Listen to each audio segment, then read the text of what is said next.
Snow came down not in flakes, but in blinding sideways sheets of ice. Bo Callahan thought the dark mound in the drifts was a dead calf. Hauling the frozen, unconscious woman onto his saddle changed his life, mostly because he had no idea she held the deed to his livelihood. Wyoming Territory, November 1886. The locals would eventually call it the Great Die-Up, a winter so vicious it froze cattle standing up and snapped the pines of the Bighorn Mountains like dry twigs. For Bo Callahan, a stubborn, leather-tough rancher trying to keep his late father's leasehold afloat, it was simply hell on earth. Bo had been out for 10 hours, fighting through snowdrifts that reached his stallion's chest. He was desperately trying to herd his last 30 head of cattle into the natural shelter of a box canyon. The wind screamed down the valley, dropping the temperature to 30 below. His eyelashes were crusted with ice, his fingers numb through thick leather gloves. He was ready to turn back, to concede defeat to the mountain, when his horse, a massive roan named Jericho, balked and snorted at a snowdrift near the tree line. Bo dismounted, sinking to his thighs in the powder. He expected to find a frozen yearling. Instead, his gloved hands brushed against the fine, sodden wool of a tailored coat. Digging frantically, he unearthed a woman. She was dressed entirely wrong for the backcountry, a dark wool riding habit that reeked of Eastern money, now torn at the hem and caked in ice. Her lips were a frightening shade of blue, her skin as pale as the snow surrounding her, and her breathing was so shallow it barely registered in the freezing air. He didn't think. He just moved. Bo hoisted her limp body over Jericho's saddle, climbed up behind her, and wrapped his heavy buffalo hide coat around them both. It was a brutal 3-mile ride back to his cabin, a meager one-room structure perched on the edge of the sprawling Iron Cross Ranch territory. By the time he kicked the cabin door open, the sun had vanished, plunging the world into a howling blackness. Bo laid the stranger on his rough-hewn bed. He stoked the potbelly stove until its iron sides glowed a dull cherry red.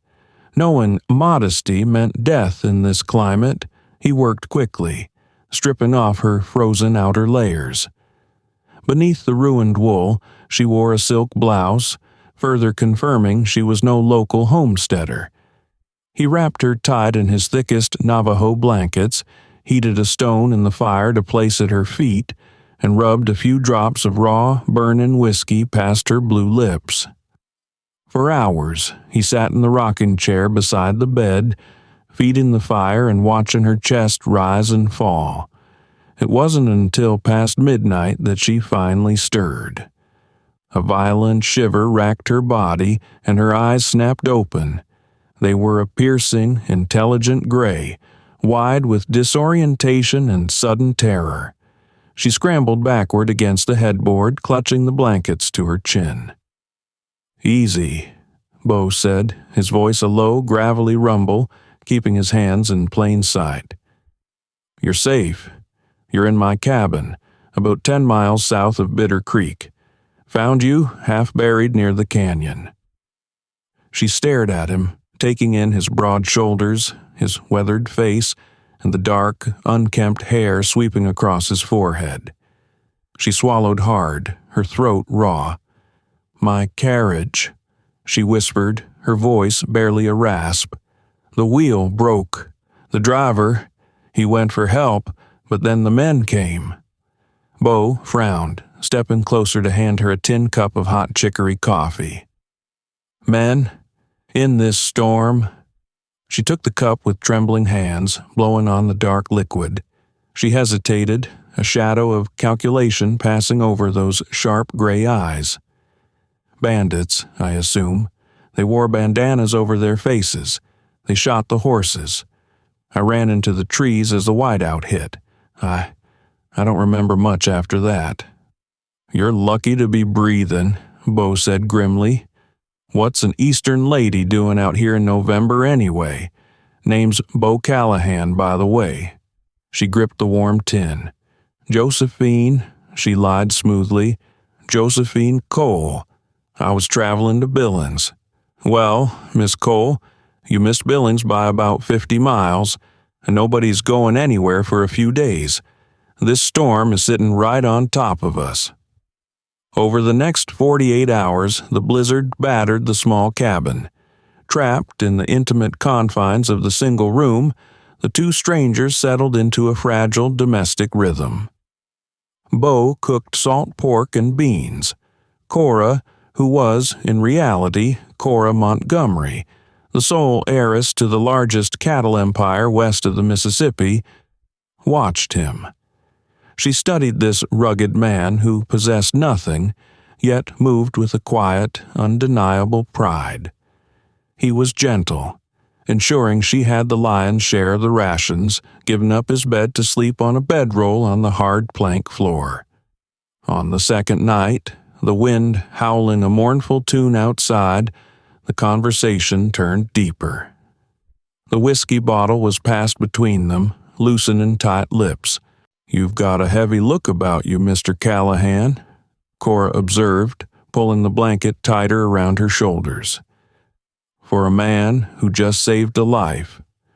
Bo stared into the fire, a bitter smile touching his lips. "Just thinking about what's waiting when this snow melts. I leased this land from the Iron Cross Ranch. Or, I used to. The old boss, Montgomery, he was tough but fair. Made a handshake deal with my pa, but Montgomery died a year ago."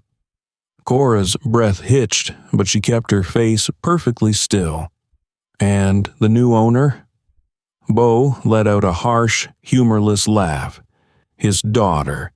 Some pampered socialite in Philadelphia who wouldn't know a branding iron from a teaspoon. She handed the whole operation over to a regional manager, a snake named Emmett Rollins." Hearing the name of the man she had secretly traveled west to investigate sent a jolt of ice down Cora's spine. "Rollins is starving us out," Bo continued, his voice thick with anger and despair. "He dammed up the creek last spring, cutting off water to the leaseholders. He's running roughshod, stealing cattle, forcing folks out by the barrel of a gun so he can buy the land cheap. And that foolish Montgomery heiress just cashes the checks, blind to the blood on her money." He looked over at her, his eyes blazing with a fierce, helpless sorrow. "I've got a week to pay an extortionate lease fee, or Rollins's men are going to burn this cabin to the ground and take my herd. And there's not a damn thing the law will do, because Judge Whitaker in town is on Rollins's payroll." Cora felt a sickening knot twist in her stomach. The ledgers Emmett Rollins had sent her to Philadelphia had shown record profits and peaceful expansions. She had suspected discrepancies, missing funds, strange legal fees, which was why she had taken an alias and a private carriage to arrive unannounced. But she never imagined the reality was this brutal. She had never imagined that the men who attacked her carriage were likely Rollins' regulators, tipped off to her arrival. "Perhaps," Cora said softly, her voice trembling slightly, "this heiress doesn't know what's happening." "Ignorance is no excuse for a landlord," Bo muttered, tossing a piece of wood into the stove. "If I ever met the Montgomery woman, I'd tell her exactly what kind of monster she's letting run her empire. But she'll never set foot in the dirt here." Cora looked at Bo's calloused hands and tired eyes. She felt a profound, aching guilt, and alongside it, an unexpected, fierce surge of attraction to this fiercely honorable man. She was the monster he hated, and the only person who could save him. But she couldn't tell him. Not yet. By the fourth morning, the relentless scream of the wind finally died. The silence that followed was heavy and absolute. The morning sun broke over the horizon, reflecting off the blinding expanse of white that had buried the world. Inside the cabin, the tension between Bo and the woman he knew as Josephine had shifted into something palpable, a magnetic pull born of shared survival. While Bo stood by the window, checking the perimeter, Cora watched the play of muscles across his back beneath his flannel shirt. He had spent the last 3 days keeping her alive, treating her with a rugged chivalry she had never encountered in the gilded ballrooms of the East. "Looks like the pass might be clear enough for a horse by tomorrow," Bo said, turning to face her. "I can ride down to Old Man Henderson's place, see if he can lend us a wagon to get you to the rail station." Cora stood up, her ruined riding habit having been hastily mended with heavy black thread. "Bo, She paused. She wanted to tell him the truth. She wanted to tell him that his lease was secure, that Emmett Rollins was going to be thrown in a federal penitentiary, and that the foolish heiress was standing right in front of him. But before she could form the words, Jericho let out a shrill, warning whinny from the lean-to outside. Bo's posture instantly changed. He crossed the room in 2 strides, grabbing his Winchester rifle from above the mantel. He peered through a crack in the frost-covered window pane. His jaw tightened. "Damn it," he hissed. "What is it?" Cora asked, stepping toward him. "Get back," he ordered, his voice dropping to a harsh whisper. "It's Rollins. He's got 4 regulators with him. They're on snowshoes, heavily armed." Panic flared in Cora's chest. If Rollins found her here, alive, he would know his ambush had failed. He would kill Bo just for being in the way, and he would make sure she didn't survive a second time. Out here, buried in the snow, no one would ever know. "You can't let them see me," Cora said, her voice dropping to a frantic whisper. Bo looked at her, misinterpreting her fear as a civilian's terror of outlaws. "They aren't here for you, Josephine. They're here for my land. Go into the root cellar." He pointed to a heavy wooden trap door partially concealed under a woven rug in the corner.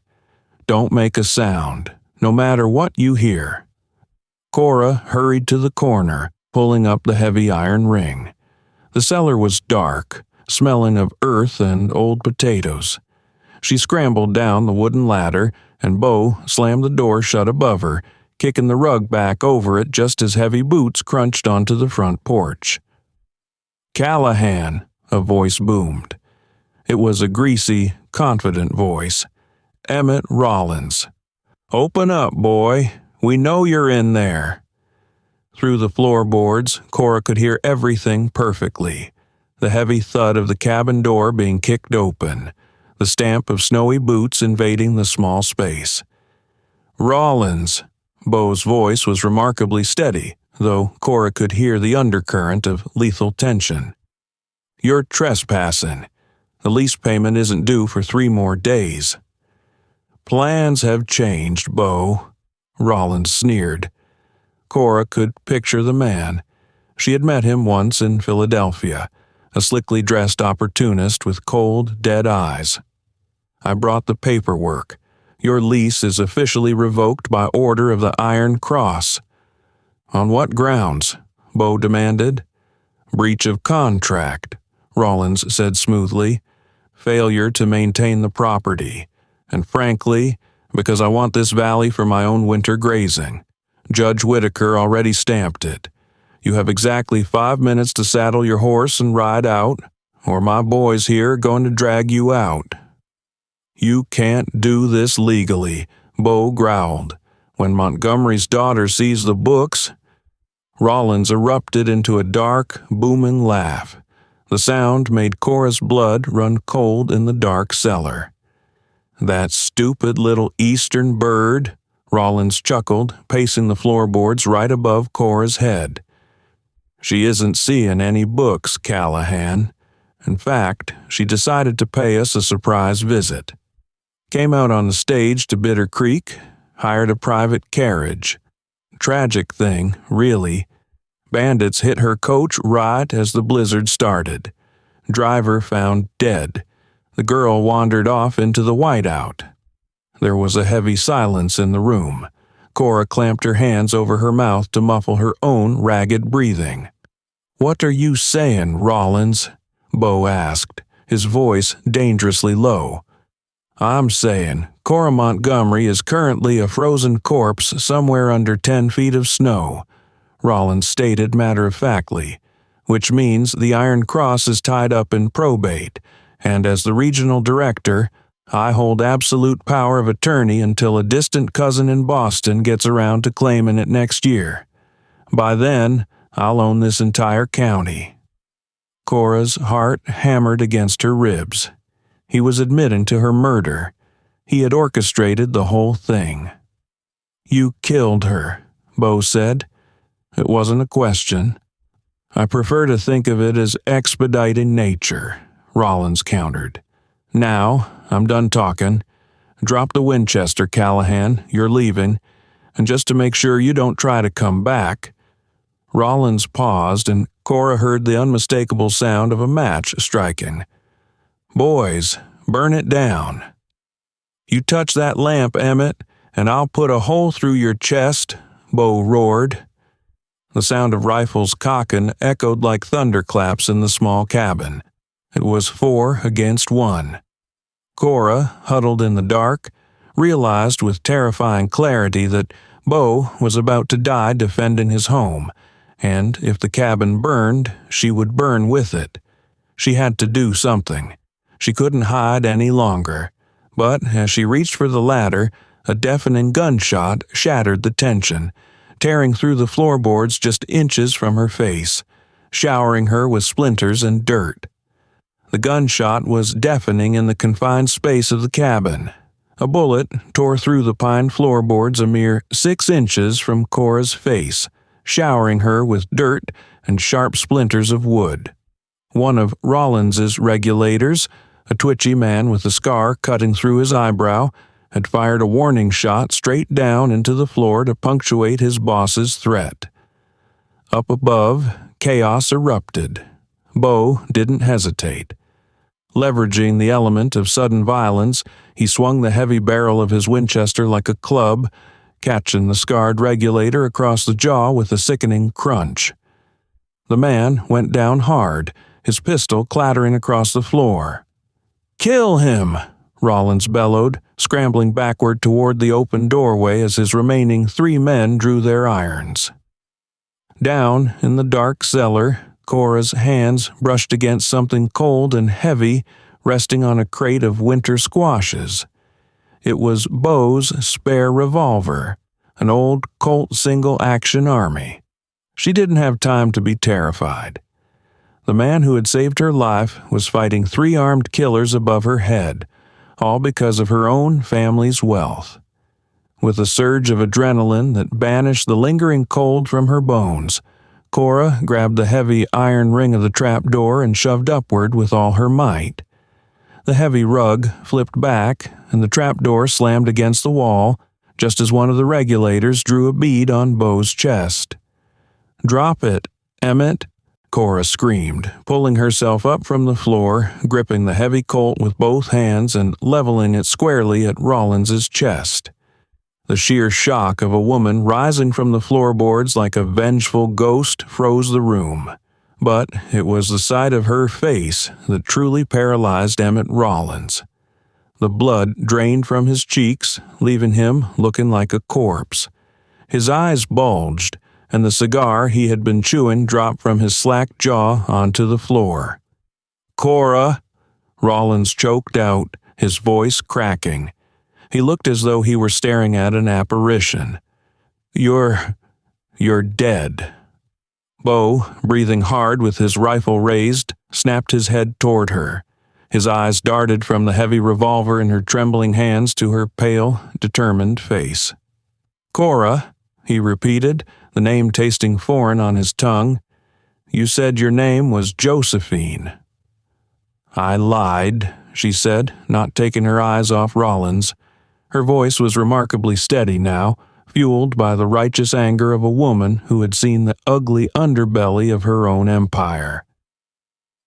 My name is Cora Montgomery. I'm the sole owner of the Iron Cross Ranch, and you, Emmett, are trespassing on my leased property. The three hired guns looked at each other, profound uncertainty flickering in their eyes. They had signed up to bully a lone rancher and perhaps shoot a stubborn cowboy, not to murder the richest woman in the Wyoming Territory in broad daylight. Rollins, however, possessed the desperate cunning of a cornered rat. He realized instantly that if Cora survived, he would hang for his crimes. He had already gone too far. "She's an imposter," Rollins shouted, his hand dropping toward the Smith & Wesson at his hip. "The real Cora Montgomery died in the storm. Shoot them both." He drew incredibly fast, but Bo was faster. Bo threw himself across the room, tackling Cora just as Rollins fired. The bullet shattered the iron stovepipe, sending a shower of hot soot and sparks raining down over the cabin. Hitting the floor, Bo rolled, bringing his Winchester up to his shoulder. He didn't shoot to kill, he shot to end the fight. His bullet took Rollins in the right shoulder, spinning the corrupt manager around and slamming him hard into the doorframe. Rollins screamed, his pistol tumbling into the snow outside. The remaining regulators raised their hands, tossing their guns onto the rug. "We ain't dying for a dead man's wages," one of them muttered, backing away from the bleeding Rollins. "We didn't know he ordered a hit on the Montgomery girl.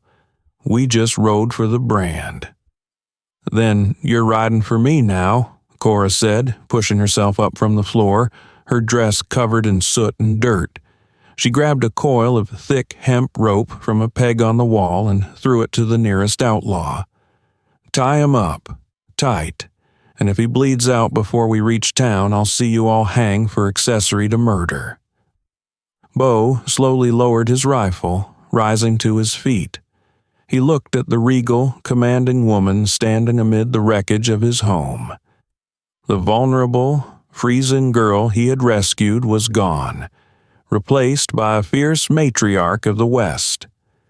The silence between them was heavy, filled with the crackle of the damaged stove and Rollins' muffled groans as his own men bound his hands.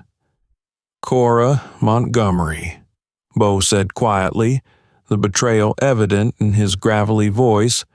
"The foolish heiress." Cora flinched at the words, but she met his gaze without looking away. "Bo, please. I had to know the truth. The ledgers they sent me in Philadelphia were pristine, but I hired Pinkerton agents to look into the rumors of missing lease payments and forced evictions. They told me Rollins was running a shadow operation. I came here in secret to find the proof." Bo's jaw tightened. He looked at his ruined cabin, then at the men who had just tried to kill him. "You found it." 2 days later, the great storm finally broke, leaving behind a pristine, deadly white landscape under a blinding blue sky. They loaded a grim, feverish Emmett Rollins into a commandeered wagon from Old Man Henderson's place. The ride into the town of Bitter Creek was silent and tense. When they arrived at the sheriff's office, Judge Whitaker, a fat, sweaty man with a pocket watch chained across his expansive belly, was waiting, looking thoroughly unbothered. He assumed Rollins was bringing in a dead leaseholder. Instead, Bo shoved a bleeding, bound Rollins through the door, followed closely by Cora. "Judge Whitaker," Cora announced, dropping a stack of muddy, blood-stained papers onto his desk, the fraudulent eviction notices Rollins had brought to the cabin. "I am Cora Montgomery. I believe you are acquainted with my regional manager. I'm having him arrested for attempted murder, embezzlement, and cattle rustling." Whitaker paled, sputtering. "Now, see here, little lady, you can't just barge into my jurisdiction. I already sent a telegram to Governor Thomas Moonlight before I left Billings, Cora interrupted, her voice cutting through the stuffy room like a blade. He dispatched a U.S. Marshal who is waiting at the railhead in Cheyenne. They know exactly where I am, and they know exactly who you are, Judge. If you attempt to obstruct this, the Pinkerton National Detective Agency will tear your finances apart by Friday. Whitaker collapsed into his chair, utterly defeated. By sunset, Rollins was locked in a federal transport cell, and the corrupt shadow over the valley began to lift. But for Bo, the victory tasted like ashes. He had turned in his lease papers to the new foreman Cora had hastily appointed, and spent the evening packing his meager belongings onto Jericho. He was adjusting the saddle girth when he heard the crunch of boots in the snow behind him.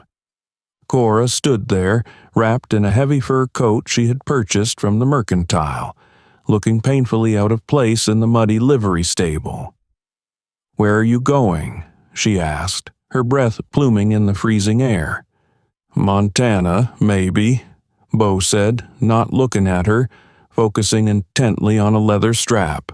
"Heard there's work in the Powder River country. Don't really have a place here anymore. I'm just a dirt poor cowboy, and well, you own half the territory." "I tore up your lease, Bo," she said softly. He finally turned to her, his brow furrowed in anger. "I don't want your charity, Miss Montgomery. I pay my way." "It isn't charity," Cora snapped, stepping closer, her gray eyes flashing with the same fire she had shown in the cabin. "Look at me, Bo Callahan. I'm a woman from Philadelphia who knows nothing about surviving this brutal, beautiful country. I own the cattle, yes, but I don't know the land. I don't know the people. And after what happened with Rollins, I know I can't trust anyone wearing a suit and a smile." She closed the distance between them, reaching out to gently touch the sleeve of his rough wool coat. "I don't need a tenant. I need a partner. Someone who possesses the honor and the grit to stand between a gun and a stranger. Someone who knows when to fight and when to shelter." Bo looked down at her, seeing the genuine plea in her eyes. The walls he had built around his pride began to crack. "A partner? 50-50, Cora said firmly. "You run the herds, the land, the men. I manage the ledgers, the politicians, and the markets back east. We rebuild the Iron Cross, the right way, together." Bo hesitated, looking out past the livery doors at the vast, snow-covered plains of Wyoming, slowly turning gold in the dying sunlight. It was his home. It was his blood.